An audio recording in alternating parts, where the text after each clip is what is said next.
എന്നെ സ്കൂൾ ബെഞ്ചിൽ നിന്ന് എടുത്ത് നേരെ അവരുടെ കിച്ചണിലേക്ക് കൊണ്ടുവിട്ടതാന്നാ ഞാൻ പറയാം. എനിക്കിപ്പോഴും അതൊരു ട്രോമയാണ്. വിവാഹത്തിന് മുമ്പുള്ള ഒരു ജീവിതം പറഞ്ഞാൽ അത് ശരിക്കും ഒരു പെൺകുട്ടിയെ സംബന്ധിച്ചിടത്തോളം സ്വർഗ്ഗമാണ്. മുട്ടേന്ന് വിരിഞ്ഞിട്ടില്ല, അപ്പോഴാണ് ഈ വർത്താനം എന്ന് പറഞ്ഞപ്പോ ഞാൻ ഒരു മുട്ടേന്ന് വിരിഞ്ഞിട്ടില്ലെങ്കിൽ പിന്നെ ഇത് കെട്ടിച്ചു.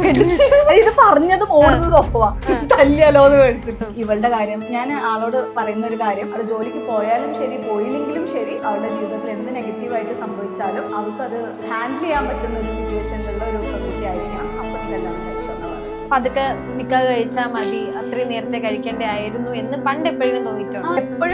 എപ്പോഴും തോന്നാറുണ്ട്. കരയല്ലേ, കണ്ണീരോട്. ആളെന്നെ പറയല്ലോ, എന്നോട് പറഞ്ഞിട്ടുണ്ട് നിന്റെ ഫാദറിനെ പോലെ ആരെങ്കിലും ചെയ്യോ. എന്റെ മക്കളെ ഒന്നും ഞാൻ അങ്ങനെ കല്യാണം കഴിച്ചു കൊടുക്കൂല. ചേച്ചിക്ക് അന്ന് 17 വയസ്സ്, അപ്പൊ ഇക്ക് എത്ര വയസ്സായിരുന്നു? ബാക്കി അവിടെ പോയി. ഞാൻ എത്ര തേച്ച് വായിച്ചാലും മായിച്ച് കളയാൻ പറ്റാത്തൊരു സത്യം, ആളെ കല്യാണം കഴിച്ചുകൊണ്ടാണ് ഞാൻ ഈ ഒരു ലെവലിലെത്തി. അതുകൊണ്ട് അമ്മ ഭയങ്കര ടെൻസ്ഡാണ് ഞാനിങ്ങനെ പ്രഗ്നന്റ് ആയത്. ഇടയ്ക്കിടയ്ക്ക് അവിടെ വരുമ്പോ ഓരോ ഉപദേശമായിരിക്കും. പിന്നെ ഇപ്പൊ എത്ര റവന്യൂ? ഇപ്പൊ എനിക്ക് പറയാൻ എനിക്ക് മടിയൊന്നുമില്ല. ഇത് ചുമ്മാ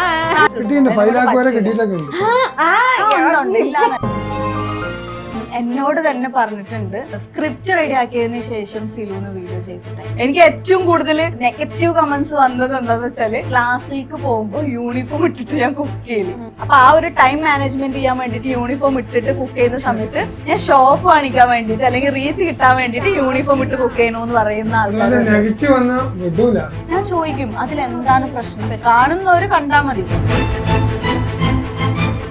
സിനിമ സ്വപ്നം കാണുന്നവർക്ക് ചാവറ ഫിലിം സ്കൂൾ, കൊച്ചി. ഞാൻ അറിഞ്ഞ വേറൊരു കാര്യമുണ്ട്, 17 വയസ്സിലാണ് നിക്കാഹ് കഴിഞ്ഞെന്നുള്ള ഒരു കാര്യം. അതെന്തായിരുന്നു അതിന്റെ ഒരു സ്റ്റോറി? സാധാരണ 18 വയസ്സിലാണല്ലോ കല്യാണം കഴിക്കേണ്ടത്. അല്ല, അങ്ങനെയല്ല, അതൊരു പ്രായം അതാണല്ലോ. എന്റെ കല്യാണം കഴിഞ്ഞത് അങ്ങടെ ആ നിയമം വന്നു. അതുവരെ ആ ഒരു സംഭവം ഉണ്ടായിരുന്നില്ല. പിന്നെ എന്നെ അങ്ങനെ ആ ഒരു സമയത്ത് കല്യാണം കഴിപ്പിക്കണം എന്നുള്ള പ്ലാൻ ഒന്നും ഉണ്ടായിരുന്നില്ല.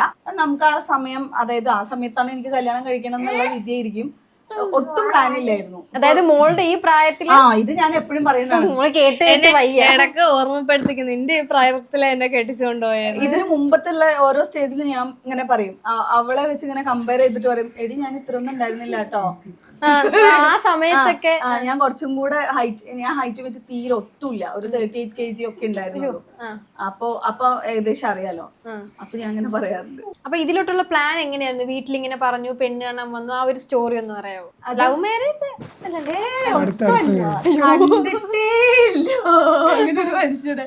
അതായത് എന്റെ അമ്മക്ക് സ്റ്റെപ്പ് മദർ ഉണ്ടായിരുന്നു. അവരുടെ അതായത് നമ്മുടെ അനിയത്തി, അവരെ കല്യാണം കഴിപ്പിക്കാൻ വേണ്ടിയിട്ട് ഞങ്ങളുടെ വീട്ടിലേക്ക് കൊണ്ടുവന്നിരിക്കുക, പെണ്ണ് കാണാൻ വരാൻ വേണ്ടിയിട്ട്. അപ്പൊ ഇങ്ങനെ കല്യാണ ടോക്ക് വരുമല്ലോ. അപ്പൊ അങ്ങനെ കല്യാണ ടോക്ക് വന്ന സമയത്ത് എന്റെ ഫാദർ പറഞ്ഞു, മോളെ ഇപ്പൊ ഇങ്ങനെ ഒരുപാട് പേര് ചോദിക്കുന്നുണ്ട് എന്ന് പറഞ്ഞു. അപ്പൊ ഇവരുടെ ഫാമിലിയിൽ ഒരാൾ ഇങ്ങനെ ചോദിച്ചു, ഗൾഫുകാരനാണ് ചെക്കൻ എന്ന് പറഞ്ഞു. അപ്പൊ എന്റെ എളാപ്പ ചാച്ച പറഞ്ഞു, അതെങ്ങനെയാ അവരുടെ അനിയന് നമ്മുടെ കുട്ടി മാച്ച് ആവുന്നത്? കാരണം ഞാൻ പറഞ്ഞു, ഞാൻ ഭയങ്കര ചെറുതാ അങ്ങനെ. കാരണം ഇവരെ കണ്ടിട്ടുണ്ട്, അവരൊക്കെ നല്ല സൈസുള്ള ആൾക്കാരാ, നല്ല ഹൈറ്റും വെയിറ്റ് ഒക്കെ ഉള്ള. അത് മറ്റൊരു ഒരിക്കലും സെറ്റ് ആവില്ല.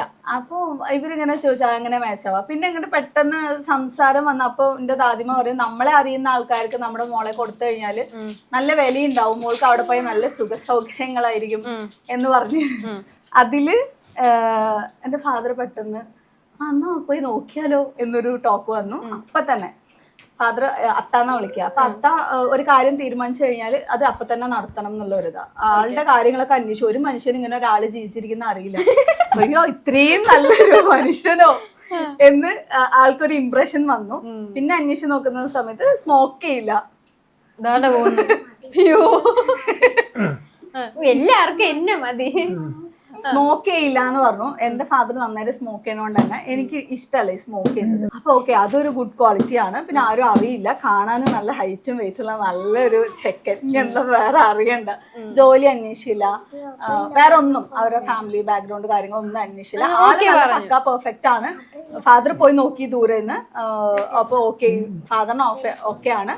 പിന്നെ എന്നെ നേരെ വന്നു, എന്നെ ഒരു ചുമരിൽ വെച്ചിട്ട് ഇങ്ങനെ അളന്ന് ചുമരിൽ വെച്ചിട്ട് ഇങ്ങനെ വരച്ചു. എന്നിട്ട് ആളുടെ ഹൈറ്റും കൂടെ ഇങ്ങനെ വരച്ചു നോക്കി. വലിയ ഡിഫറൻസ് ഒന്നും കാണാനില്ല. എന്നിട്ട് അപ്പൊ ഇവരെല്ലാരും കൂടെ ഇങ്ങനെ ചർച്ച ചെയ്യുന്നുണ്ട്, അത് എങ്ങനെ മാച്ചാവും, ശരിയാവില്ല, ഞങ്ങൾ നല്ല ഹൈറ്റ് ഡിഫറൻസ് ഉണ്ട്, മാച്ചാവും ശരിയാവില്ലല്ലോ എന്നൊക്കെ പറഞ്ഞപ്പോൾ എൻ്റെ അമ്മ കുറച്ച് ഹൈറ്റ് കുറവാണ്. ഫാദർ ഇവരുടെ അത്ര ഒന്നുമില്ല. എങ്കിലും അമ്മനെ ഇങ്ങനെ ചേർത്ത് പിടിച്ചിട്ട് ഇങ്ങനെ പറഞ്ഞു, ഞങ്ങൾ ഇത്രയും കാലം ജീവിച്ചില്ലേ, എന്താ പ്രശ്നം, അതൊന്നും ഒരു വിഷയം കാര്യമില്ല എന്ന് പറഞ്ഞു. പിറ്റേ ദിവസം പെണ്ണ് കാണാൻ വരാൻ പറഞ്ഞു. അപ്പോഴേക്കും പിറ്റേ ദിവസം ഇവര് വരാണ്, ഇങ്ങനെ എൻ്റർ ആവുന്ന സമയത്ത് ഞാനിങ്ങനെ റൂമിൽ നിന്ന് ഇങ്ങനെ നോക്കുന്നുണ്ട്. നോക്കിയ സമയത്ത് കുറെ വലിയ വലിയ ആൾക്കാർ ഇങ്ങനെ പോകുന്നുണ്ട്. ഇപ്പഴേ ബ്ലഷ് ആവുന്നത് ആലോചിച്ചിട്ട്, ബ്ലഷ് ആവുന്നതാണോ കരയുന്നതാണോ? എന്താ സങ്കടം ഉണ്ട് എന്നെ കെട്ടിയതില്? ഇല്ല, സന്തോഷം. മിണ്ടാതിരിക്കോ? സങ്കടം ഉണ്ടോന്ന് കല്യാണം കഴിച്ചതിന്? ഇല്ല, ഞാൻ ഇന്നിവിടെ എന്തെങ്കിലും ഒക്കെ ഉണ്ടാക്കും ഒരു അടി. ഇങ്ങനെയൊക്കെ പറഞ്ഞ ആൾക്കാർ വിചാരിക്കും ഞാൻ നിങ്ങളെ ബുദ്ധിമുട്ടിക്കാണ്. കണ്ടില്ലേ, അത് നോക്കുന്നു കണ്ടോ? പുള്ളിക്കാർ രണ്ടാൾക്കാരെ മാനേജ് ചെയ്യുക. അതെന്തിനാ ഫോണ് ചോദിച്ചിട്ട്? ഞാൻ കൊടുക്കൂല ഫോണ്, ഇക്ക കൊടുക്കും. ഇക്കക്ക് ഇവരെ ബുദ്ധിമുട്ടിക്കുന്നത് ഇഷ്ടമല്ല. അയ്യോ, കുട്ടികളെ ബുദ്ധിമുട്ടിക്കുന്നതല്ല, കുട്ടികൾ ഇക്കാനെ ബുദ്ധിമുട്ടിക്കുന്നത് ഇഷ്ടമല്ല. എന്നിട്ട് പെണ്ണ് കണ്ടിട്ട് അപ്പൊ തന്നെ ഇഷ്ടമായി. ഇവരിങ്ങനെ പോകുന്ന സമയത്ത് ഞാൻ എവിടെ ചെക്കനെ കാണാനില്ലല്ലോ. അപ്പോഴാണ് ലാസ്റ്റ് പോയതാണ് ചെക്കൻ. ഓക്കെ. എന്നിട്ട് പിന്നെ പെണ്ണാണാൻ വരുമ്പോ ഞാൻ ഭയങ്കര കരച്ചിലൊക്കെ ആയിരുന്നു, പേടി ഉണ്ടായിരുന്നു. ആദ്യമായിട്ടാണ് വീട്ടിലേക്ക് അങ്ങനെ പെണ്ണാണാൻ വരുന്നതും നമ്മൾ ഈ സിനിമയിലൊക്കെ കാണുന്ന പോലെ ചായ ആയിട്ട് ഇങ്ങനെ പോകുന്നതും. ഞാൻ കരഞ്ഞാകെ കണ്ണൊക്കെ കലങ്ങി അങ്ങനെ പിടിച്ചിട്ട് പോകുമ്പോൾ എനിക്ക് കൈയൊക്കെ ഷിവർ ചെയ്യുന്നുണ്ടായിരുന്നു. അപ്പോൾ ബാക്കിൽ എൻ്റെ എന്നെ ചാച്ച പിടിച്ചിട്ടാണ് ഇങ്ങനെ കൊണ്ടുവന്നത്. അപ്പോൾ പോണ സമയത്ത് തന്നെ ഞാൻ ഇങ്ങനെ പെട്ടെന്ന് ഇങ്ങനെ നോക്കി, ആളും എന്നെ ഇങ്ങനെ നോക്കി, ആളിങ്ങനെ തല താഴ്ത്തി. ഇത്രേ ഉള്ളൂ. ആ ഒരു ഫ്രാക്ഷൻ ഓഫ് സെക്കൻഡ് മാത്രമേ നോക്കിയിട്ടുണ്ടായിരുന്നുള്ളൂ.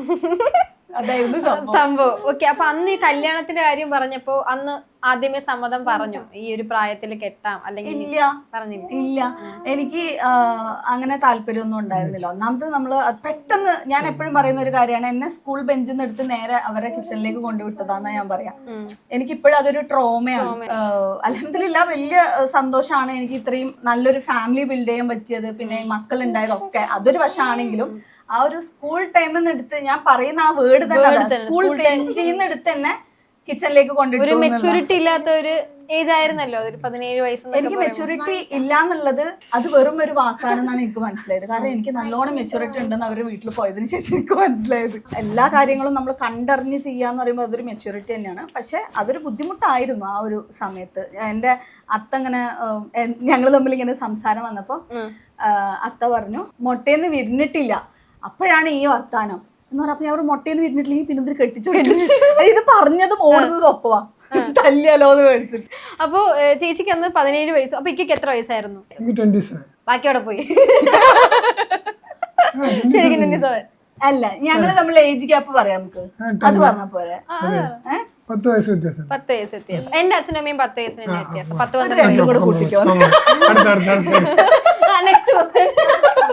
ഈ കല്യാണത്തിന് മുമ്പുള്ള ലൈഫ് മിസ് ചെയ്യുന്നുണ്ടോ? വിവാഹത്തിന് മുമ്പുള്ള ഒരു ജീവിതം പറഞ്ഞാൽ അത് ശരിക്കും ഒരു പെൺകുട്ടിയെ സംബന്ധിച്ചിടത്തോളം സ്വർഗ്ഗമാണ്. എന്റെ വീട്ടിൽ പ്രോബ്ലംസ് ഇല്ലാന്നല്ല, കുറെ പ്രോബ്ലംസിലൂടെ തന്നെയാണ് നമ്മൾ കടന്നു പോകുന്നത്. പക്ഷെ ഞാനൊരു കുട്ടി എന്ന നിലക്ക് എന്നെ അതൊന്നും ബോധർ ചെയ്യണ്ട. ഞാനിങ്ങനെ പാരി പറക്കുന്നത് നമ്മുടെ പ്രായമല്ലേ. ഇപ്പൊ ലൈക്ക് ഇവളുടെ കാര്യം, ഞാൻ ആളോട് പറയുന്ന ഒരു കാര്യം, കല്യാണമൊക്കെ കഴിക്കാം, അതിന് ആ പഠനവും കഴിഞ്ഞ് ജോലിയും ചെയ്തതിന് ശേഷം നിനക്ക് എപ്പോഴാണോ കല്യാണം കഴിക്കാൻ പൂതി വരുന്നത് അപ്പൊ പറയാം. ലവ് മാരേജ് ആണെങ്കിൽ ഓക്കെ. അതിന് അല്ല, അങ്ങനെയല്ല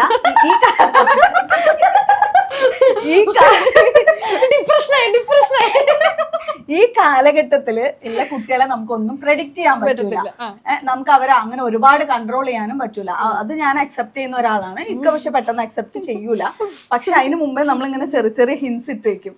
ഇപ്പൊ ചെക്കനൊക്കെ നോക്കുകയാണെങ്കിൽ ഇങ്ങനെയൊക്കെ വേണം, അങ്ങനെയൊക്കെ വേണം. അപ്പൊ അവർക്ക് മൈൻഡിലൊരു ഇതുണ്ടാവുമല്ലോ, എനിക്ക് വേണ്ട, ഞാൻ ആരും നോക്കുന്നില്ല. അമ്മി കുറച്ച് ഡിമാൻഡുകൾ വെച്ചാലും ഞാൻ പറഞ്ഞു അങ്ങനത്തെ ഒരു ചെക്കൻ ഇനി അമ്മി തന്നെ ഉണ്ടാക്കണം, ഞാൻ നോക്കുന്നില്ല. എന്തോ ഡിമാൻഡാണ് വെച്ചിരിക്കുന്നത്. ഞാൻ എന്റെ ലൈഫിൽ എക്സ്പീരിയൻസ് ചെയ്തതില് അവളുടെ ജീവിതത്തില് പ്രയാസം ഉണ്ടാക്കാത്ത രീതിയിൽ എന്തൊക്കെ വേണം, ഇതൊന്നും പക്ഷെ നടക്കണം എന്നും ഇല്ല കേട്ടോ. പക്ഷെ നമുക്ക് ആഗ്രഹിക്കാം.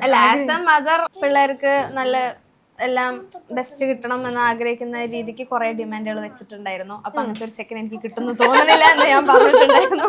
അപ്പൊ നമുക്ക് ഇപ്പൊ നോക്കണ്ട, ഒരു 10 വർഷം കഴിഞ്ഞിട്ട് മെല്ലെ ആലോചിക്കാം. ഇൻഡിപെൻഡന്റ് ആവണം, അതെ, അതാണ് ഉദ്ദേശിക്കുന്നത്. അവള് ജോലിക്ക് പോയാലും ശരി പോയില്ലെങ്കിലും ശരി, സപ്പോസ് അവളുടെ ജീവിതത്തിൽ എന്ത് നെഗറ്റീവായിട്ട് സംഭവിച്ചാലും അവൾക്ക് അത് ഹാൻഡിൽ ചെയ്യാൻ പറ്റുന്ന ഒരു സിറ്റുവേഷനിലുള്ള ഒരു പെൺകുട്ടി ആയിരിക്കണം. അപ്പൊ നീ കല്യാണം കഴിച്ചോ പറഞ്ഞിട്ടുള്ളത്. എപ്പോഴും ലൈഫിൽ തോന്നിയിട്ടുണ്ട്, ഇപ്പോഴല്ല ഏർന്ന് വിചാരിക്കല് പതുക്കെ നിക്കാഹ് കഴിച്ചാൽ മതി, അത്രയും നേരത്തെ കഴിക്കേണ്ടതായിരുന്നു എന്ന് പണ്ട് എപ്പോഴെങ്കിലും തോന്നിയിട്ടുണ്ട്? എപ്പോഴും തോന്നാറുണ്ട്, ഇപ്പോഴും തോന്നാറുണ്ട്, എപ്പോഴും തോന്നാറുണ്ട്. കരയല്ലേ കണ്ണീരോടെ പറഞ്ഞു. അല്ല, ആളെന്നെ പറയുമല്ലോ, എന്നോട് പറഞ്ഞിട്ടുണ്ട് നിന്റെ ഫാദറിനെ പോലെ ആരെങ്കിലും ചെയ്യോന്ന്. അവിടെ ആളെന്നോട് പറഞ്ഞിട്ടുണ്ട് എന്റെ മക്കളെ ഒന്നും ഞാൻ അങ്ങനെ കല്യാണം കഴിച്ചു കൊടുക്കൂല. പക്ഷെ ഇപ്പൊ ലൈഫിൽ ഭയങ്കര അച്ചീവ്മെന്റ് കിട്ടിയല്ലോ നമുക്ക്. ആ ഒരു ടൈമിൽ എന്തെങ്കിലും പറ്റിയ പോലും ഈ ഒരു സമയത്ത് ഹസ്ബൻഡിന്റെ ഒരു സപ്പോർട്ട് ഉണ്ട്. സംഭവം അതിലൊരു ഫാക്ട് എന്താന്ന് വെച്ചാല്, ഒരു സത്യം ഞാൻ എത്ര തേച്ച് മായ്ച്ചാലും മായ്ച്ച് കളയാൻ പറ്റാത്തൊരു സത്യം, ആളെ കല്യാണം കഴിച്ചുകൊണ്ടാണ് ഞാൻ ഈ ഒരു ലെവലിൽ എത്തിയത്. അത് കാരണം എന്താന്ന് വെച്ചാല്, ഇനി ഞാൻ ഒന്നിരിക്കട്ടെ നേരെ ബാക്കി പറയട്ടെ. ബാക്കി പറഞ്ഞു. ഇപ്പൊ ഞാനിപ്പോ വിവാഹം കഴിച്ച എനിക്ക് കിട്ടിയ ഒരു ലൈഫ്, എല്ലാം കൊണ്ടും സെറ്റിൽഡ് ആയ ഒരു ലൈഫ് എന്ന് വെച്ചാൽ ഇന്നെ പോലെ ഒരു മടിച്ച് ലോകത്തുണ്ടാവില്ല. ഞാൻ സുഖമായിട്ട് ഭർത്താവിനും മക്കൾക്കും വെച്ചുണ്ടാക്കി കൊടുത്ത് നല്ല എൻജോയ് ചെയ്ത് വല്ല സീരിയലൊക്കെ കണ്ട് അല്ലെങ്കിൽ വേറെ വല്ല ചെയ്ത് വെറുതെ ഇരുന്നിട്ടുണ്ടാവും. പക്ഷെ എന്റെ ലൈഫിൽ അത്രയും സ്ട്രഗിൾസ് വന്നതുകൊണ്ട് മാത്രമാണ് എനിക്ക് എന്തെങ്കിലും അച്ചീവ് ചെയ്യണം. ഒരാൾ മാത്രം എല്ലാം ഹാൻഡിൽ ചെയ്യുന്ന ഒരാളായിരുന്നെങ്കിൽ ഞാൻ വെറും ഒരു സാധാരണ ഒരു ലേഡി ആയിട്ട് സുഖമായിട്ട് ജീവിച്ചേനെ. പക്ഷെ ഞാൻ എന്തെങ്കിലുമൊക്കെ ആവണം എനിക്ക് തോന്നിയത്, ഞങ്ങൾ രണ്ടുപേരും കൂടെ എന്തെങ്കിലും ചെയ്തു കഴിഞ്ഞാലേ എന്റെ മക്കളെ സേഫ് ആക്കാൻ പറ്റുള്ളൂ. ഇപ്പൊ റനക്കുട്ടി പറഞ്ഞ പോലെ കുറെ കാലം ഇപ്പൊ ഞാൻ ഇത്രയും കാലം ജീവിക്കും, അപ്പം ഇങ്ങനെ മെല്ലെ മെല്ലെ ചെയ്താൽ മതിയും ചിന്തിക്കാതെ എന്നെ കൊണ്ട് പറ്റുന്ന നമ്മുടെ ഈ ഒരു പീക്ക് ലെവലിൽ നിൽക്കുന്ന സമയത്ത് മാക്സിമം ഇവരെ സെക്യൂർ ചെയ്യാൻ വേണ്ടിയിട്ടുള്ള കാര്യങ്ങൾ ഉണ്ടാക്കി വെക്കുക എന്നുള്ള ആ ഒരു കോൺസെപ്റ്റിലാണ് ഇങ്ങനെ ഓരോ കാര്യങ്ങൾ ചെയ്യുന്നത്. അപ്പൊ അതിനൊരു എന്റെ ഒരു ഇൻസ്പിറേഷൻ ആയിരുന്നത് എന്റെ ഹസ്ബൻഡിന്റെ. ഞാൻ കണ്ടിട്ടുള്ള ആൾക്കാരെന്ന് പറയുമ്പോ ചില ഹസ്ബൻഡ്സ്, പ്രത്യേകിച്ച് ഈ മുസ്ലിം കമ്മ്യൂണിറ്റിയിലുള്ളവരൊക്കെ പറയും അങ്ങനെ ചെയ്യാൻ പാടില്ല, ഫോട്ടോ ഇടാൻ പാടില്ല, ഇതൊക്കെ ഇതാണ് അങ്ങനെ. പക്ഷെ പുള്ളിക്കാരനെ നോ പറഞ്ഞിട്ടില്ല എന്നാണ് താങ്കളുടെ വിശ്വാസം. ആള് പറഞ്ഞാലും ഇല്ലെങ്കിലും അല്ലല്ല, ഞാനും അങ്ങനെയുള്ള ഒരാളായിരുന്നു. ഇപ്പൊ നമ്മള് സോഷ്യൽ മീഡിയയിൽ ഫോട്ടോ പോസ്റ്റ് ചെയ്യുക അങ്ങനെയൊന്നും ചെയ്യുന്നവരാ.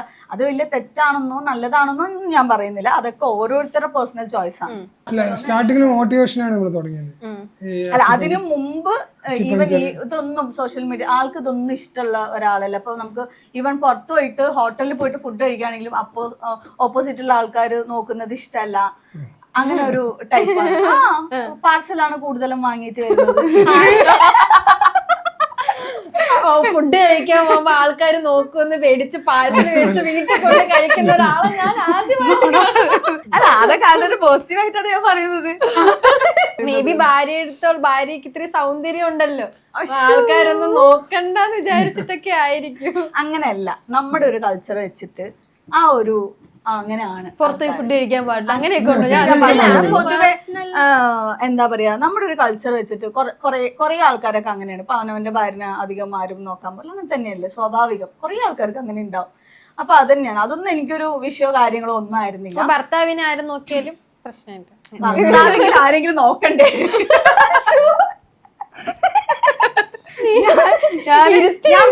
അല്ല, ഞാൻ ഇങ്ങനെ കാറിലൊക്കെ പോകുമ്പോ ഭയങ്കര ഫ്രണ്ട്ലി ആയിട്ട് നമ്മള് സംസാരിക്കും. ഇത് നോക്കിയ ഒരു പെൺകുട്ടിയാണ്, നല്ല ഭംഗിയുണ്ടല്ലോ, നിനക്ക് പ്രാന്തുണ്ടോ അങ്ങനെ പറയും. കുറച്ച്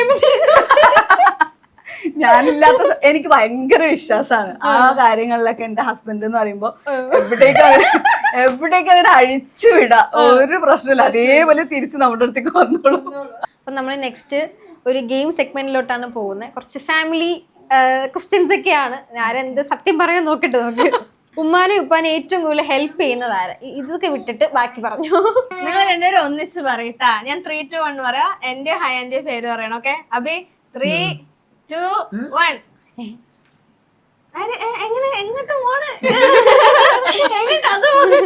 കടയൊക്കെ പോകും ഷോപ്പിലേക്ക്. അതായത് ഇക്കാക്ക് ഹെൽപ്ഫുൾ ആയിട്ടുള്ളത് ഹയാനാണ്. ഷോപ്പിലേക്കൊക്കെ ഇപ്പോ വെക്കേഷൻ ആകുമ്പോ അങ്ങനെ പോവലുണ്ട്. റനക്കുട്ടിയാണ് എനിക്ക് ഏറ്റവും കൂടുതൽ വീട്ടില് ആണെങ്കിലും പുറത്തേക്കാണെങ്കിലും പ്രൊഫഷണലി ഹെൽപ്പ് ചെയ്യുന്നത്. ബാക്കിയൊന്നും ഹെൽപ്പ് ചെയ്യൂല കേട്ടോ. പിന്നെ ഇവൻ ഇപ്പൊ ഞാനും റനക്കുട്ടിയും കൂടെ പോയി കഴിഞ്ഞാല് ബാക്കി കുട്ടികളെ നോക്കുന്നത് അവനാണ്. അപ്പൊ ഈക്വലി രണ്ടുപേരും ചെയ്യുന്നുണ്ട്. ഓക്കെ, അപ്പൊ നിങ്ങൾ അടുത്ത നെക്സ്റ്റ് ക്വസ്റ്റ്യൻ, നിങ്ങളുടെ കൂട്ടത്തിൽ ഏറ്റവും വഴക്കാളി ആരാണ്? ആരാ ആരാ ആരാ എന്നോട് ചോദിക്കില്ലേ, എനിക്ക് എങ്ങനെ അറിയാം? ഞാനിപ്പോ നിങ്ങളെ കണ്ടല്ലേ ഉള്ളൂ. ഞാൻ വഴക്കിടാറുണ്ട്. ഇപ്പൊ പിടികിട്ടി. അതായത് ഞാൻ എല്ലാറ്റിലും പെർഫെക്റ്റ് ആയിട്ട് ചെയ്യണം എന്ന് ആഗ്രഹിക്കുന്ന ഒരാളാണ്. എല്ലാറ്റിലും പറഞ്ഞാൽ അങ്ങനെ എല്ലാറ്റിലും അല്ല, ഇപ്പൊ കുട്ടികളുടെ കാര്യത്തിലൊക്കെ അങ്ങനെ അല്ല, വേറെ എന്തെങ്കിലുമൊക്കെ കാര്യങ്ങളിൽ ഞാൻ പറയുന്ന എന്റെ ഭാഗത്ത് ന്യായം ഉണ്ടെന്നുണ്ട് എന്നിട്ട് ഇവരാരും അനുസരിക്കുന്നില്ല എന്നുണ്ടെങ്കിൽ ഞാൻ വഴക്കുണ്ടാക്കും. കാരണം എനിക്ക് ഫുൾ ടൈം ഇവരെ പുറകെ ഓടി നടക്കാൻ പറ്റില്ല. എനിക്ക് ഒരിക്കലും ഈ കാര്യങ്ങൾ പറയാൻ പറ്റുള്ളൂ. അത് കഴിഞ്ഞതും അടുത്ത പണിയിലേക്ക് നമ്മൾ പോകുന്നതാ.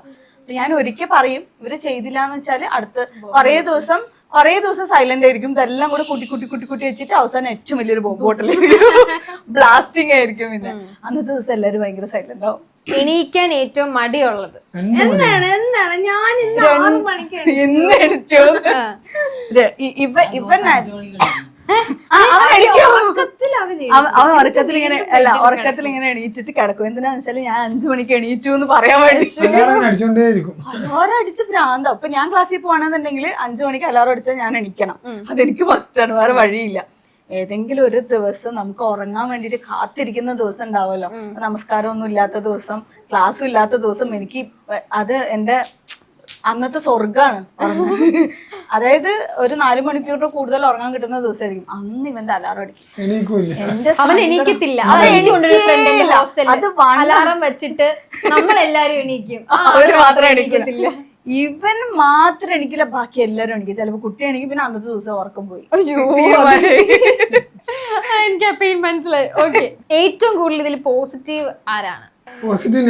നെഗറ്റീവ് ഏറ്റവും കൂടുതൽ എടുക്കുന്നത് ആരാന്ന് ചോദിക്കും. അതെ, നെഗറ്റീവും പോസിറ്റീവ് അതെല്ലാം പറഞ്ഞു. ഇനിയിപ്പോ പ്രശ്നം ഞാൻ എവിടെ നോക്കില്ല, നിങ്ങൾ പറഞ്ഞു ആരാണ് ഏറ്റവും കൂടുതൽ നെഗറ്റീവ്, ഏറ്റവും കൂടുതൽ പോസിറ്റീവ്? അമ്മയുടെ സൈഡാ.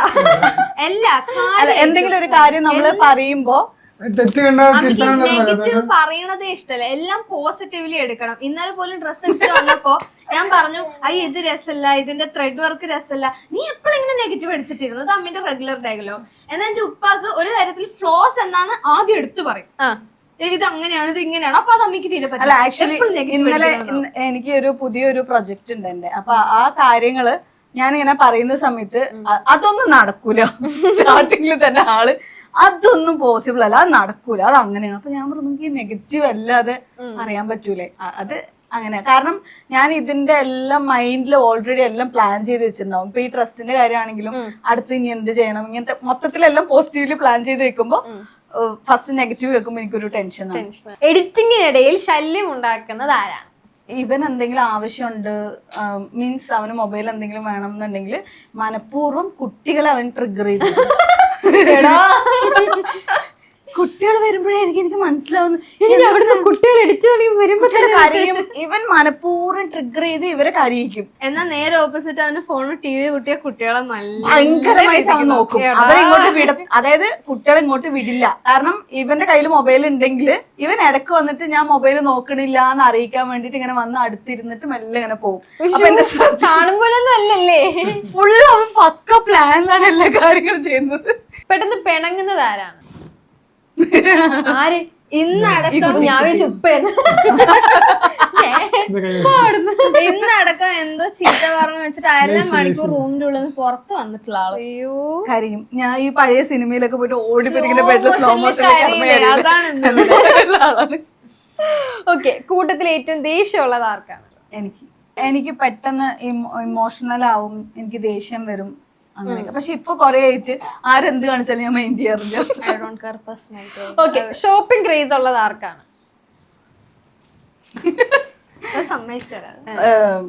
ഞാന് ബേസിക്കലി കുറച്ചൊക്കെ ചന്ദനം ചാരിയാൽ ചന്ദനം മണക്കും എന്ന് പറഞ്ഞ പോലെ പിശുക്ക് കൊണ്ട് ഞാനും കുറച്ചൊക്കെ അങ്ങനെ, പിശുക്ക് എന്നല്ല, നമുക്ക് ഇവരുടെ ലൈഫ് സേവ് ചെയ്യണം എന്നുള്ളതിൽ കൊറേയൊക്കെ നോക്കിയാണ് കുറെ മുമ്പ് വരെ കേട്ടോ ചെലവാക്കുള്ളൂ. ഇക്ക അങ്ങനെയാണ്. പിന്നെ ഇവൻ അങ്ങനെ പ്രത്യേകിച്ച് ഒന്നും പറയാറില്ല. ഇവള് അത്യാവശ്യം നന്നായി ഇവള് അല്ല, എനിക്ക് ആവശ്യമുള്ള സാധനങ്ങൾ പോലും ഞാൻ എഡിറ്റ് ചെയ്യുന്ന സമയത്ത് ഇപ്പൊ ഫുഡിന്റെ ഐറ്റംസ് ആണെങ്കിലും അവൾ ഓർഡർ ചെയ്ത് സർപ്രൈസ് ആയിട്ട് കൊണ്ടുവന്ന് തരും.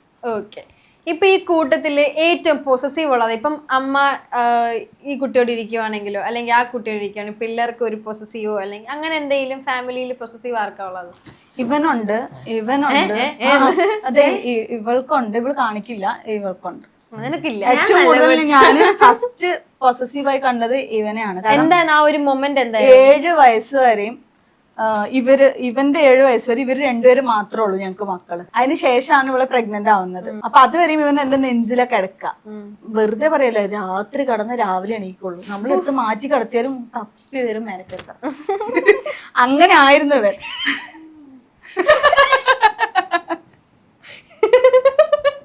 അത് മനസ്സിലായി. അതുകൊണ്ടാണ് 7 വർഷം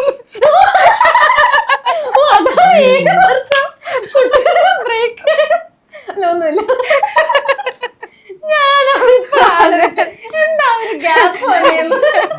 അങ്ങനെയല്ല, ഞാൻ ആ സമയത്ത് പഠിക്കുന്നു. ചേച്ചി എന്തോ പറഞ്ഞു. അപ്പൊ ഇവൻ പ്രഗ്നന്റ് ആയിരിക്കുന്ന സമയത്ത് ഇങ്ങനെ പറയും, ബേബി വന്നു കഴിഞ്ഞാല് എനിക്ക് അമ്മയുടെ മേലെ കിടക്കാൻ പറ്റുമോ എന്നുള്ളത്. ആ ഓക്കെ, ബേബി വന്നതിന് ശേഷം കിടന്നു എന്നാണ്. പിന്നെ പ്രസവം കഴിയതും വന്നു, ഞാൻ ഇനി കിടക്കട്ടെ എന്ന് ചോദിച്ചു. അല്ലല്ല, ഇപ്പോഴല്ലേ കഴിഞ്ഞിട്ടുള്ളൂ, അമ്മ റെസ്റ്റിലല്ലേ എന്ന് പറഞ്ഞു. അതിന് ശേഷം ഇവനില്ലേ, ഇവളെ പറ്റൂലെന്ന് ഞാനത് ഇവന്റെ മുന്നിൽ ഇതുവരെ പറഞ്ഞിട്ടില്ല. ചെറുതായിരിക്കുന്ന സമയത്ത് എനിക്കത് മനസ്സിലായി. അതെങ്ങനെ മനസ്സിലായെന്ന് വെച്ചാല് അങ്ങോട്ട് ഇങ്ങോട്ട് പോകുമ്പോ ഒരു ചെറിയൊരു നുള്ള്, ഒരു തട്ട് മുട്ട് ഇവളെ അങ്ങനെ ചെയ്യുമായിരുന്നു. പിന്നെ അങ്ങനെ അവന്റെ രീതിയിൽ കുറച്ച് വലിയ കുട്ടിയൊക്കെ ആയല്ലോ. പിന്നെ ഇവൻ വന്നതിന് ശേഷം 8 മാസം കഴിഞ്ഞപ്പോഴാണ്, ഇവൾക്ക് 8 മാസം ഉള്ളപ്പോഴാണ് ഇവനെ പ്രഗ്നന്റ് ആവുന്നത്. പക്ഷെ ഇവളുണ്ടല്ലോ അങ്ങനെ ഈ സൈലന്റ് അവള് സ്വയം മാറിപ്പോയി. അവൾക്ക് ആ വിഷമം ഉള്ളിലുണ്ടാവും, പക്ഷെ അവൾ എന്നെ ശല്യം ചെയ്യൂല, ബുദ്ധിമുട്ടിക്കില്ല. ഒരു പാവം കൊച്ചായിരുന്നു. ഇപ്പൊ ഓപ്പോസിറ്റ് ആണ്. പിന്നെ ഇവന് ശേഷം ഈ കുട്ടി വന്നപ്പോ ഇവൻ എന്താണോ കാണിച്ചത് അതേതാണ് ഇത് അങ്ങോട്ട് കാണിക്കുന്നത്. ഈ ചെറുതിനെ ഒന്ന് തട്ടല് മുട്ടല് ഇഷ്ടമല്ല. രണ്ടുപേരും നല്ല കമ്പനിയൊക്കെ ആയിരിക്കും. ചില സമയം അവൻ ഓപ്പൺ ആയിട്ട് പറയും, ബേബി വന്നതിന് ശേഷം അമ്മയ്ക്ക് എന്നെ ഇഷ്ടമില്ലല്ലോ എന്ന്. ഇവനെ ഞാൻ ഓൾവേസ് പറയുന്നത് എനിക്ക് പഠിച്ചു തന്ന മുതലാണെന്നാ പറയാ. കാരണം അപ്രതീക്ഷിതമായിട്ട് ഇവൻട്ടോ അപ്രതീക്ഷിതമായിട്ടുണ്ടായതാണ്. ഒരിക്കലും പ്രതീക്ഷിക്കാത്ത സമയത്ത് ഒരു ബേബി. അപ്പൊ ഞാൻ എപ്പോഴും പറയും, പഠിച്ചവൻ എന്നോട് ചോദിച്ചു നിനക്ക് ഞാനൊരു സമ്മാനം തരട്ടെ. ഇവനോട് പറഞ്ഞു കൊടുക്കുന്ന കഥയാണ്. സമ്മാനം തരട്ടെ എന്ന് ചോദിച്ചു. അപ്പൊ ഞാൻ ഓക്കെ പറഞ്ഞു, അതിനും വേണം ഒരു ഭാഗ്യം. നെക്സ്റ്റ് ക്വസ്റ്റ്യൻ, നിങ്ങളിൽ ഏറ്റവും മറവിയുള്ളത് ആരാണ്? മറവി എന്ന് വെച്ചാല് അത് കണ്ടുപിടിച്ച് ഞാനാണോന്ന് തോന്നിപ്പോ. അനുഗ്രഹമാണ് മറവി. മനസ്സിലായോ? അനുഗ്രഹാണ് മറവിന്ന്. ഒരുപാട് സംഭവങ്ങൾ ഞാൻ മറന്നതുകൊണ്ടാണ് ഇങ്ങനെയൊക്കെ പോകുന്നത്. അതുകൊണ്ട് നല്ല കാര്യം. അങ്ങനെയല്ല, എന്റെ സ്വപ്നമാണ് എന്റെ ഫാമിലി നല്ല രീതിക്ക് ഫാമിലി റൺ ചെയ്ത് കൊണ്ടുപോകണം എന്നുള്ളത്. അപ്പൊ പലതും നമ്മൾ മറക്കുന്നതായിരിക്കും നല്ലത്. പക്ഷെ അതല്ല സംഭവം. ഭയങ്കര മറവിയാണ്. സ്ട്രെസ് ആയതുകൊണ്ടാണോ എന്നുള്ളത് അറിയില്ല. പെട്ടെന്നെല്ലാം മറന്നു പോവും. അപ്പൊ ചെയ്ത കാര്യങ്ങൾ മറക്കും. ഇപ്പൊ എന്റെ ഫ്രണ്ട്സ് എന്തോ പറഞ്ഞപ്പോ അവര് പറഞ്ഞു, ഞാൻ മുടി കാണിക്കലില്ലല്ലോ. അപ്പൊ എന്റെ ഒരു ഫ്രണ്ട് പറഞ്ഞു, 5 കൊല്ലം കഴിയുമ്പോഴേക്കും സിലു ഇവിടെ മുടിയൊക്കെ കാണിച്ചിട്ട് ഇങ്ങനെ സ്റ്റൈലായിട്ട് നടക്കണം. ഞാൻ പറഞ്ഞു, അത് നടക്കൂല, അത് പ്രതീക്ഷിക്കണ്ടെന്ന് പറഞ്ഞു. അപ്പൊ എന്റെ വേറെ 2 ഫ്രണ്ട്സ് പറഞ്ഞു, ഞങ്ങൾ കണ്ടിട്ടുണ്ട് സിലുവിന്റെ മുടിയൊക്കെ അടിപൊളിയാണ് ഇങ്ങനെയെന്നൊക്കെ പറഞ്ഞു. അപ്പൊ ഞാൻ പറഞ്ഞു, നിങ്ങൾ എപ്പോ കണ്ടു? പറഞ്ഞപ്പോ നിന്റെ വീട്ടിലേക്ക് വന്നപ്പോ. അതിന് നീ എപ്പോ എന്റെ വീട്ടിലേക്ക് വന്നു? ഞാൻ സീരിയസ്ലി ചോദിച്ചതാ. അവര് പറഞ്ഞു, ദുഷ്ടത്തിൽ ഇത്ര പെട്ടെന്ന് മറന്നു. അപ്പൊ ഞാൻ പറയല്ല, ഞാൻ സീരിയസ് ആയിട്ട് ചോദിക്കാം, നിങ്ങൾ എന്റെ വീട്ടിലേക്ക് വന്നിട്ടുണ്ടോ? നാളെ എന്നെ എവിടെ വെച്ച് കാണാൻ ഓർമ്മ അപ്പൊ ഒരു ഇന്റേൺഷിപ്പ് ഫസ്റ്റ് ഡേ കഴിഞ്ഞിട്ട് തന്റെ വീട്ടിലേക്ക് എന്നോട് വന്നു ഫുഡൊക്കെ കഴിച്ചത്. അപ്പൊ എനിക്ക് ഓർമ്മ വന്നു. അത്രയും ഡീറ്റെയിൽ പറയണം. അപ്പോഴാണ് എനിക്ക് ശരിക്കും ഓർമ്മ വന്നത്. അത് ആക്ച്വലി എനിക്ക് എന്തോ ഒരു പ്രോബ്ലം ഉണ്ട്, എനിക്ക് മനസ്സിലായി. അതിൽ ചേട്ടൻ ഹാപ്പിയാണ്. അല്ല, സത്യാണ്. ക്യാഷ് ഇപ്പൊ വലിയ എമൗണ്ട് ഒക്കെ ആള് ചിലപ്പോ കടമായിട്ട് ചോദിക്കും. അങ്ങനെ കൊറേ പോയിക്കണു. അങ്ങനെ അതുകൊണ്ടാണ് മറക്കുന്നത്. നല്ലതല്ലേ? എന്ത് കൊടുത്താലും മറക്കും. അത് കണ്ടിട്ട് ആരും ഒന്നും ചോദിക്കാൻ പറ്റില്ല. ഇപ്പൊ ഈ കമന്റ്സ് വരുന്നുണ്ട്, റീച്ച് ഇപ്പം ഈ ട്രെൻഡിങ് ആയ ഒരു മൂവി ഉണ്ട്, ദ പ്രിൻസ് ആൻഡ് ഫാമിലി. കണ്ടോന്ന് എനിക്ക് അറിയത്തില്ല. അതില് യൂട്യൂബർ ആണ് ആ ആള്. അതിനുശേഷമാണ് ഇങ്ങനത്തെ ഒരു കമന്റ്സ് വരുന്നത്. ഇപ്പൊ ആൾക്കാർ എന്ത് വ്ളോഗ് ഇട്ടാലും അത് അവര് റീച്ചിന് വേണ്ടിയിട്ടാണ്. റീച്ച് കുറയുമ്പോ അവരിങ്ങനെ ഐഡിയ ഉണ്ടാക്കി ഒരു സംഭവം ഇടുന്നതാണ്. അങ്ങനെ ചെയ്യുന്നവരുണ്ട് കേട്ടോ. എന്നോട് തന്നെ പറഞ്ഞിട്ടുണ്ട്, സ്ക്രിപ്റ്റ് റെഡി ആക്കിയതിന് ശേഷം സിലുന്ന് വീഡിയോ ചെയ്തോട്ടെ. ഞാൻ പറഞ്ഞു, എനിക്കൊരു വീഡിയോ എന്ന് പറയുമ്പോൾ എന്റെ ജീവിതത്തിൽ ഒരു ദിവസമാണ്. ആ ഒരു ദിവസം എനിക്ക് 24 മണിക്കൂറുള്ളൂ. ഞാൻ എങ്ങനെയാണ് ഇത് ചെയ്യുന്നത്? അല്ല ഈ മറ്റേ day in my life phone ഇങ്ങനെ വെച്ചിട്ട് ഉറങ്ങുന്നവര് പോയിട്ട് എഴുന്നിട്ട് എണീറ്റിട്ട് പിന്നെ അത് അങ്ങനെയാണോ സംഭവം? ട്രൈപോഡ് ഓൺ ആക്കി അതാ വേറെ ആരെങ്കിലും എടുത്തിരുന്നുണ്ടോ? നമ്മൾ വേറെ ആരെങ്കിലും എടുക്കുന്നുണ്ടെങ്കിൽ ഇപ്പൊ എന്നെ പോലെ ഒരാൾക്ക് നമുക്ക് അങ്ങനെ ഒരു normal day in my life നമുക്ക് എടുക്കാൻ പറ്റില്ല. കാരണം എനിക്ക് ഒരു ദിവസം വീഡിയോ എടുക്കണമെന്നുണ്ടെങ്കിൽ ഞാൻ വെൽ ഡ്രസ്ഡ് ആയിരിക്കണം, തലമറിച്ച് സ്ലീവ് കാര്യങ്ങളൊക്കെ ശ്രദ്ധിച്ച്. അപ്പൊ എനിക്ക് ബുദ്ധിമുട്ടാണ് വീഡിയോ കണ്ടന്റ് എന്ന് പറയുന്നത്. എനിക്ക് നല്ല ബുദ്ധിമുട്ടുള്ള ഒരു കാര്യമാണ്. വീഡിയോ എടുക്കുന്ന ഒരു കാര്യത്തിൽ വളരെ അപ്രീഷിയേറ്റ് ചെയ്യുന്നുണ്ടായിരുന്നു. കംപ്ലീറ്റ് ജെന്യൂൻ ആയിരിക്കും. ഉഡായിപ്പ് പറയാൻ ചെയ്യാൻ പറഞ്ഞ സമ്മതിക്കുകയില്ല. ആള് ചിലപ്പോ പറയും നിനക്ക് എന്തെങ്കിലുമൊക്കെ ഇങ്ങനെ ചെയ്തൂടെ, എന്തിന്? അതിന്റെ ആവശ്യമില്ല, കാണുന്നവര് കണ്ടാ മതി. നമ്മുടെ റിയൽ ലൈഫില് ഇപ്പൊ ഞാൻ ഫുഡ് ഉണ്ടാക്കുന്നു, അന്നത്തെ ഞാൻ വന്നപ്പോ കണ്ടായിരുന്നു. ഇപ്പൊ കുട്ടികൾ മേക്കപ്പ് ചെയ്യുന്നതിന് ഓരോരോ ക്ലിപ്പ് ഇങ്ങനെ എടുത്തു വെക്കുന്നു. അപ്പൊ ഉള്ള മൊമെന്റ് നിങ്ങൾ എടുത്തു വെക്കുന്നു. അത്രേ ഉള്ളൂ. ഇതിന് വേണ്ടിട്ട് നിങ്ങൾ ഇങ്ങനെ ചെയ്യണം അങ്ങനെ ചെയ്യണം അതൊന്നും അല്ല. ആ സമയത്ത് ഞാൻ എന്താണോ ചെയ്യുന്നത് അത് ഞാൻ ചെയ്യുന്നു. എനിക്ക് ഏറ്റവും കൂടുതൽ നെഗറ്റീവ് കമന്റ്സ് വന്നത് എന്താന്ന് വെച്ചാല്, ക്ലാസ്സിലേക്ക് പോകുമ്പോൾ യൂണിഫോം ഇട്ടിട്ട് ഞാൻ കുക്ക് ചെയ്യല്. യൂണിഫോം കിട്ടിക്കഴിഞ്ഞതിന് ശേഷം, അതിനു മുമ്പ് എല്ലാവരെയും പ്രശ്നം, ഇത് കാണുന്നവരുടെ പ്രശ്നം എന്താ വെച്ചാൽ നല്ല ഡ്രസ്സ് ഇട്ടിട്ട് ഞാൻ കുക്ക് ചെയ്യണു, ഞങ്ങളൊക്കെ അങ്ങനെയല്ല. പക്ഷെ ഇവര് ചിന്തിക്കുന്നില്ല, ഇത് ഇത്രയും ലക്ഷക്കണക്കിന് ആൾക്കാർ കാണുന്ന ഒരു വീഡിയോ ആണ്. അതിൽ നമ്മൾ പ്രസന്റ് ചെയ്യുന്ന സമയത്ത് മാക്സിമം നല്ല രീതിക്ക് പ്രസന്റ് ചെയ്യാന്നുള്ള ഒരു കാര്യം കൂടി ഉണ്ട്. അതിനുശേഷം യൂണിഫോം കിട്ടിയതിനു ശേഷം എനിക്ക് ഈ പറഞ്ഞില്ലേ തിരക്ക്, ലാസ്റ്റ് ഇറങ്ങി പോകുന്ന സമയത്ത് ഞാൻ ചിലപ്പോൾ ഫുഡ് പോലും കഴിച്ചിട്ടുണ്ടാവില്ല. അപ്പോ ഈ ടാഗ് മറക്കാൻ പാടില്ല, വാച്ച് മറക്കാൻ പാടില്ല. ഇതൊന്നും മറക്കാതിരിക്കാൻ ഞാൻ എന്താ ചെയ്യാ, എണീറ്റ ഉടനെ കുളിച്ച് നമസ്കരിച്ചതിന് ശേഷം ഞാൻ ഡ്രസ്സ് ചെയ്യും. എന്നിട്ട് എനിക്ക് ചിലപ്പോൾ ഏതെങ്കിലും പ്രൊമോഷൻ വീഡിയോസ് ഉണ്ടാവും, അത് എടുത്തതിന് ശേഷം കിച്ചണിലേക്ക് കയറുന്നത്. ഒരുപാട് നേരത്തെ തന്നെ നമ്മൾ കുക്ക് ചെയ്ത് വെക്കാന്ന് പറഞ്ഞു കഴിഞ്ഞാൽ ആ ഫുഡ് നാശമായി പോകും. അപ്പൊ ആ ഒരു ടൈം മാനേജ്മെന്റ് ചെയ്യാൻ വേണ്ടിട്ട് യൂണിഫോം ഇട്ടിട്ട് കുക്ക് ചെയ്യുന്ന സമയത്ത് ഞാൻ ഷോ ഓഫ് കാണിക്കാൻ വേണ്ടിട്ട് അല്ലെങ്കിൽ റീച്ച് കിട്ടാൻ വേണ്ടിട്ട് യൂണിഫോം ഇട്ട് കുക്ക് ചെയ്യണമെന്ന് പറയുന്ന ആൾക്കാർ നെഗറ്റീവ് വന്നാൽ വിടൂല, പിന്നാലെ പോയിട്ട് അതാ എനിക്ക് ചോദിക്കുന്നത്. നെഗറ്റീവ് കമന്റ്സ് എങ്ങനെയാ അത് മാനേജ് ചെയ്യുന്നത്? SP ഓഫീസ് വരെ പോകും. അങ്ങനെയല്ല കേട്ടോ, ഇനി ബാക്കി അതിനു വേണ്ടി എന്നെ എല്ലാരും കൊല്ലും.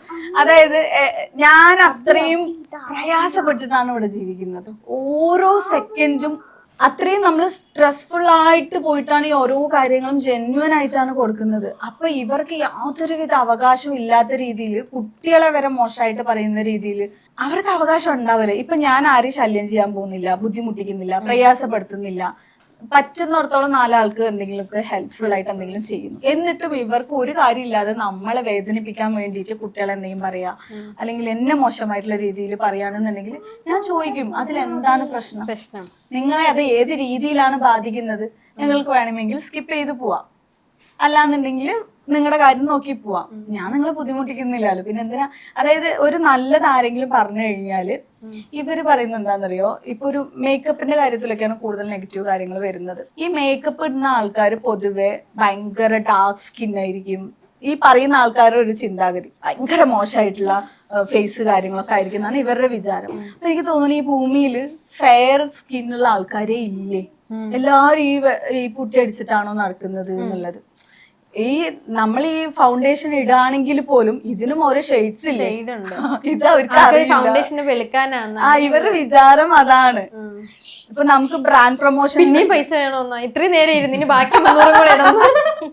300 രൂപയ്ക്ക് ഇത്രയും നേരം ഇരുന്ന് ഇനി ബാക്കി എടുക്കും. ബ്രാൻഡ് പ്രൊമോഷൻസിനൊക്കെ അത്യാവശ്യം നമ്മൾ വൃത്തിക്ക് നിൽക്കണം. ഡ്രസ്സ് അവര് സജസ്റ്റ് ചെയ്യും, ഡ്രസ്സ് ഈ കളർ വേണം, ബാക്ക്ഗ്രൗണ്ട് ഈ കളർ വേണം, ഇങ്ങനെ കുറെ കണ്ടീഷൻസ് വെച്ചിട്ടായിരിക്കും ഇവര് വീഡിയോസിനൊക്കെ നമ്മളെ അപ്രോച്ച് ചെയ്യുന്നത്. അപ്പൊ അതിനും ആൾക്കാർ കുറ്റം പറയും. ഓക്കെ, യൂട്യൂബ് ഫസ്റ്റ് റവന്യൂല് എന്താണ് മേടിച്ചത്?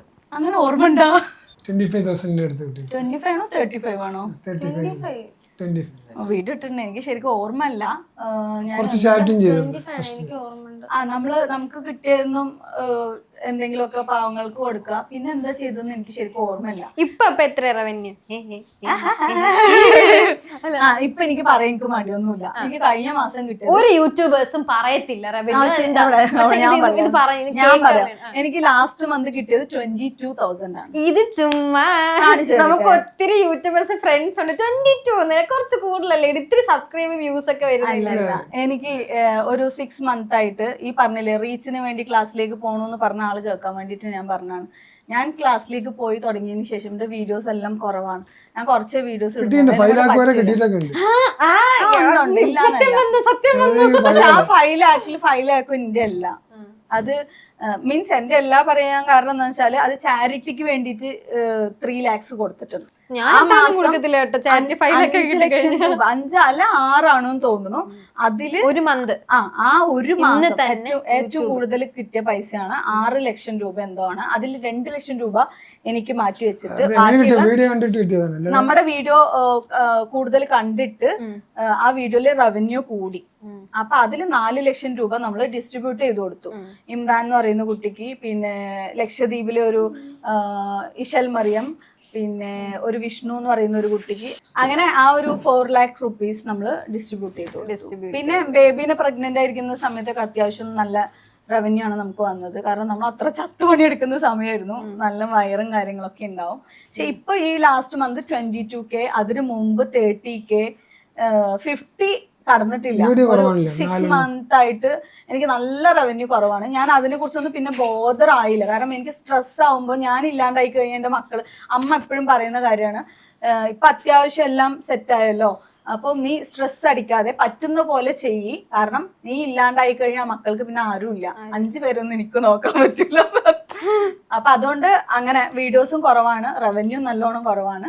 പറ്റുന്ന പോലെ അങ്ങനെ മുന്നോട്ട് പോകുന്നു. പക്ഷെ പ്രൊമോഷൻസ് ചെയ്യും ഞാൻ, പ്രൊമോഷൻസ് ഇത് അതിൽ ബാലൻസ് ചെയ്യും.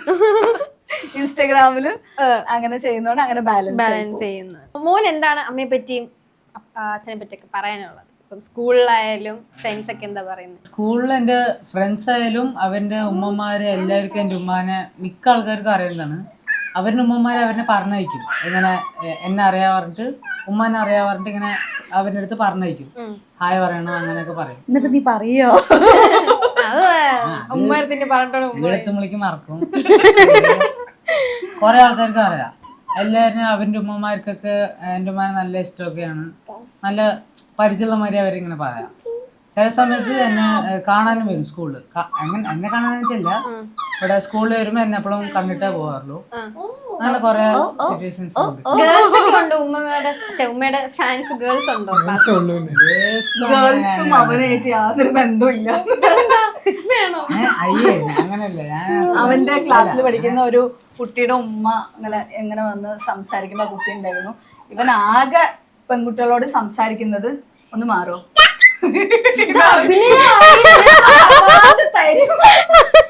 ആ കുട്ടി പറയാണ്, ആദ്യഹായം സംസാരിക്കുന്ന ഞങ്ങളോട് ഒരേ ഒരു വേർഡ് ഒന്ന് മാറോ എന്ന് മാത്രമേ അവൻ പറയുള്ളൂ. ആണോടാ? ഞാൻ അത്ര കോണ്ടാക്ട് ഒന്നും ഇല്ല ആരുമായിട്ട് അങ്ങനെ ഫ്രണ്ട്സ് ഒക്കെ ആയിട്ട് അങ്ങനെ അത് മാറിക്കോളൂ, കൊച്ചല്ലേ? അങ്ങനെ സംസാരിക്കും ഗേൾസിനോട്? ഇല്ല, അതാണ് ഞാൻ കണ്ടതിൽ വെച്ചിട്ട് ഏറ്റവും ഒരു ബെസ്റ്റ് ക്വാളിറ്റി എന്ന് പറയുമ്പോ ആള് അങ്ങനെ ലേഡീസിനോട് അങ്ങനെ സംസാരിക്കുക, മുഖത്ത് നോക്കി സംസാരിക്കുക.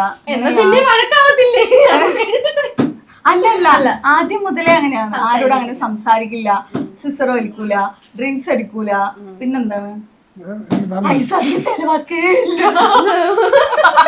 ഞങ്ങക്ക് വേണ്ടി ചെലവാക്കൂല. എന്താ വൈഫിന് കൊടുത്തത്? അല്ലല്ല, എനിക്ക് ഭയങ്കര സന്തോഷമുള്ള ഒരു പെരുന്നാളാണിത്. കൊറേ കാലായിട്ട് ഞാൻ അങ്ങനെ ഡ്രസ്സ് എടുക്കാറൊന്നുമില്ല, കൊളാബറേഷൻ അപ്പുറത്ത് പോയി. അപ്പൊ അങ്ങനെ ഡ്രസ്സൊന്നും എടുക്കാറില്ല. എനിക്കൊരു വാശി ഉണ്ടായിരുന്നു, എനിക്ക് എടുത്തു തരട്ടെ അപ്പൊ എടുക്കാന്ന്. കുട്ടികൾക്കൊക്കെ തന്നെ എടുക്കുമായിരുന്നു. ഇപ്രാവശ്യം എനിക്ക് നല്ല കോസ്റ്റ്ലി അടിപൊളി ഡ്രസ്സ് എടുത്തത്. എല്ലാവർക്കും? ചേച്ചിക്ക് മാത്രം? എല്ലാവർക്കും ചേച്ചിക്ക് മാത്രം. അപ്പൊ എന്തായാലും ഇന്നത്തെ ഇന്റർവ്യൂ എനിക്ക് ഭയങ്കര അടിപൊളിയായിരുന്നു. അപ്പൊ എന്തായാലും ഇനിയും ഒത്തിരി ഉയരങ്ങളിലെത്തട്ടെ, ഇനിയും കുട്ടികളൊക്കെ ഉണ്ടാവട്ടെ. നല്ല രസമുണ്ട് സത്യം പറയാം. ഒരു അടിപൊളിയില്ലേ വീട്ടില് ഇങ്ങനെ ഇത്രയും കുട്ടികൾ ഓടി നടന്നു? ആൾക്ക് ഇഷ്ടല്ല കേട്ടോ, അല്ല ആൾക്ക് 2 കുട്ടികളായതിനു ശേഷം അങ്ങനെ കുട്ടികൾ വേണമെന്നില്ല, വേണ്ടെന്നില്ല. ചേച്ചി ആയിരുന്നു പറഞ്ഞു വേണമെന്ന്? അല്ല, എനിക്ക് ഓൾറെഡി 5 മക്കൾ വേണമെന്ന് ഞാൻ മുമ്പേ തീരുമാനിച്ചു, കല്യാണത്തിന് മുമ്പാട്ടോ. ഞാൻ എന്റെ ഇഷ്ടത്തോടൊന്നും അല്ല, കല്യാണത്തിന് മുമ്പ് തന്നെ കൊറേ മക്കളുള്ളവരെ പഠിച്ചോന് ഇഷ്ടാണ്, അപ്പൊ എന്നെ ഇഷ്ടപ്പെടാൻ വേണ്ടിട്ട്. അപ്പൊ ഞാൻ അങ്ങനെ മനസ്സിലാച്ച 5. അപ്പൊ തന്നെ എല്ലാരും പറഞ്ഞു 5, നീ ഒരെണ്ണം പ്രസവിച്ചതിന് ശേഷം ഈ 5 എന്നുള്ളത് കണ്ടിന്യൂ ചെയ്യുമെന്നുള്ളത് പറയും, എന്നിട്ട് ഞങ്ങള് പറയാന്ന് പറഞ്ഞു. അപ്പൊ ഇപ്പൊ ആ കുട്ടി എന്നെ കാണുമ്പോ പറയും, എന്തായാലും നിങ്ങൾ 5 പറഞ്ഞ 5 തികച്ചല്ലോ. അപ്പൊ ഇനി ഒരു 6ാമത് അങ്ങനെ വേണം? ഞങ്ങൾ 7 പേരാണ്. നിങ്ങൾ 7 പേരാണ്. അത് പണ്ടത്തെ ഇവരുടെ വീട്. ഫാമിലി 7 പേരൊക്കെയാണല്ലോ. അല്ല ഇനി ഒരു കുട്ടിയും കൂടെ ഒരു കുഴപ്പമൊന്നുമില്ല. കുഴപ്പം അവിടെ സെറ്റാണോ? ഓക്കെ, എനിക്ക് കുഴപ്പമൊന്നുമില്ല. കുഴപ്പമൊന്നുമില്ല. ഇപ്പൊ പഠനം കാര്യങ്ങള് പിന്നെ ഫിസിക്കലി ഞാൻ കുറച്ച് വീക്കാണ്. വീക്കാണ്. ആ ഒരു സമയങ്ങളില് നോർമൽ ഒരു ലേഡിക്ക് ഉണ്ടാവുന്ന പെയിൻ എല്ലാം ഉണ്ടാവുക 4 മന്ത്ന്ന് എനിക്ക് ലേബർ പെയിന് തുടങ്ങും. നോർമലായിട്ട് എനിക്ക് ജീവിക്കാൻ പറ്റൂല. അങ്ങനെ ഉണ്ടായതാണ് ഈ കാണുന്ന എന്റെ സമ്പാദ്യങ്ങളാണെന്ന്. കട്ടിൽ ഇങ്ങനെ പൊക്കി വെച്ചിട്ട് ഇഷ്ടികൊക്കെ വെച്ചിട്ടാണ് കിടത്തം, റെസ്റ്റ് കാര്യങ്ങളും ഒക്കെ. ഭയങ്കര പെയിൻ ആയിരിക്കും. കരച്ചിൽ തന്നെ ഇങ്ങനെ കരിക്കുന്ന അതുകൊണ്ട് അമ്മ ഭയങ്കര ടെൻസ്ഡ് ആണ്. ഞാനിങ്ങനെ പ്രഗ്നന്റ് ആയിരുന്നു. ഇടയ്ക്കിടയ്ക്ക് അവിടെ വരുമ്പോ ഓരോ ഉപദേശമായിരിക്കും. പിന്നെ നമ്മളെല്ലാം പടച്ചം വാരിക്കും തരുന്നില്ല. അമ്മ വന്ന ഫുൾ ടൈം എനിക്ക് എന്നെ വെറുപ്പിക്കുന്ന രീതിയിൽ ആൾക്കൊരു ടെൻഷനാണ്. അവനവന്റെ മക്കളെ കുറിച്ചിട്ടുള്ള ഒരു കൺസേൺ ഉണ്ടാവും. പക്ഷെ ഞാൻ ഇവളോട് പറയണത് നല്ല കുറെ കുട്ടികളൊക്കെ വേണമെന്നുള്ളത്. അതിന് എന്നെ കിട്ടൂല. ഓക്കെ, അപ്പൊ ഞാന് ഇനിയും ഇന്റർവ്യൂ എടുക്കാൻ സാധിക്കട്ടെ, വലിയ വലിയ ഉയരങ്ങളെത്തിട്ട് ഇനി ഒരു അഡ്വക്കേറ്റ് ആവട്ടെ. എന്നിട്ട് നിങ്ങൾ ഇന്റർവ്യൂ എടുക്കാൻ വരുന്ന എനിക്കൊക്കെ ആഗ്രഹമുണ്ട്. നടക്കുമെന്നൊന്നും അറിയില്ല. എന്തായാലും ഞാൻ വല്ല കേസൊക്കെ ആയിട്ട് ഞാൻ വിളിക്കാം. അല്ല എന്തെങ്കിലുമൊക്കെ, ഞാൻ ഒരു പള്ളിയാണ്. അപ്പൊ എന്തെങ്കിലുമൊക്കെ. അപ്പൊ എന്തായാലും താങ്ക് യു സോ മച്ച്. വളരെ ഹാപ്പിയാണ് ഇങ്ങനത്തെ ഒരു ഫാമിലി ഇന്റർവ്യൂ എടുത്തതിൽ. ഇത്രയും നല്ലൊരു ഹസ്ബൻഡ്, അതിന് സപ്പോർട്ട് ചെയ്യുന്ന പിള്ളേര്, ഞാൻ ഇപ്പം കണ്ടത്. അപ്പൊ അങ്ങനത്തെ ഒരു ഫാമിലിയെ കണ്ടതിലേക്ക് ഭയങ്കര സന്തോഷമാണ് കാലത്ത്. അപ്പൊ എന്തായാലും thank you so much. Thank you. Cinema സ്വപ്നം കാണുന്നവർക്ക് ചാവറ ഫിലിം സ്കൂൾ, കൊച്ചി.